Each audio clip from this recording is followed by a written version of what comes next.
Bonjour à vous, j'espère que vous allez bien. Nous sommes toujours dans cette série sur l'obésité. Et vous savez, le problème de l'obésité, en fait, ce n'est pas forcément des personnes qui se laissent aller n'importe comment, à manger en désordre. Souvent, c'est en fait une rencontre toxique, c'est vrai, entre la génétique et une hygiène de vie qui conditionne notre comportement alimentaire, notamment vers les excès. Vous savez, notre époque n'est pas celle de nos grands-parents. Nous sommes assaillis de toutes sortes de publicités qui nous influencent à être de plus en plus sédentaires et à manger de plus en plus gras, quoi. Avec la digitalisation, nous ne bougeons plus et tout vient à nous. On ne se déplace plus comme avant. Et ce tissu adipeux excédentaire n'est pas inerte. Je l'ai dit tantôt, il va produire des hormones.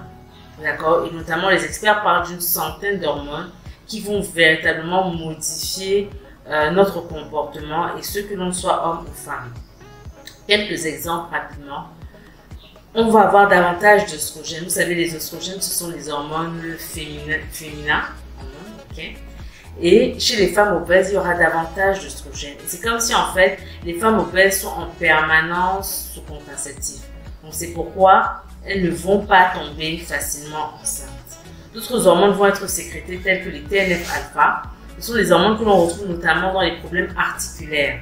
Les personnes qui ont des arthroses et tout cela pourrait expliquer, en plus de l'hyperpression abdominale, pourquoi les personnes qui développent de l'obésité ont rapidement, très vite, des problèmes d'arthrose. Il y a des hormones telles que la résistine, n'est-ce pas? Ce sont des hormones qui empêchent véritablement de perdre du poids. Et les hormones telles que la gréline. La gréline, en fait, c'est une hormone qui est sécrétée par l'estomac et qui va augmenter l'appétit. C'est pourquoi lors de la chirurgie bariatrique, c'est-à-dire la chirurgie de l'obésité, on coupe l'estomac et on coupe une partie spécifique, en fait, c'est la partie qui est sécrétée, où est sécrétée la gréline. Donc, de ce fait, le patient n'aura plus autant faim qu'avant l'opération. Voilà. Donc, ces graisses-là vont vraiment modifier, cette graisse excédentaire va modifier le comportement.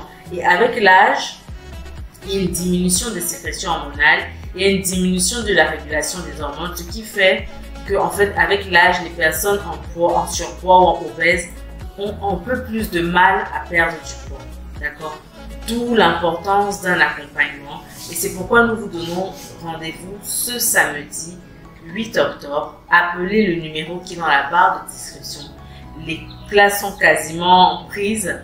D'accord? Il reste à peine quelques places, mais n'hésitez surtout pas pour bénéficier d'une consultation de nutrition avec un expert vraiment des maladies de l'obésité. Ok? Donc, il n'y a que 10 places disponibles, sachant que dans ces 10 places, il y a déjà une bonne partie qui a été prise. Donc, allez-y, foncez, on se dit.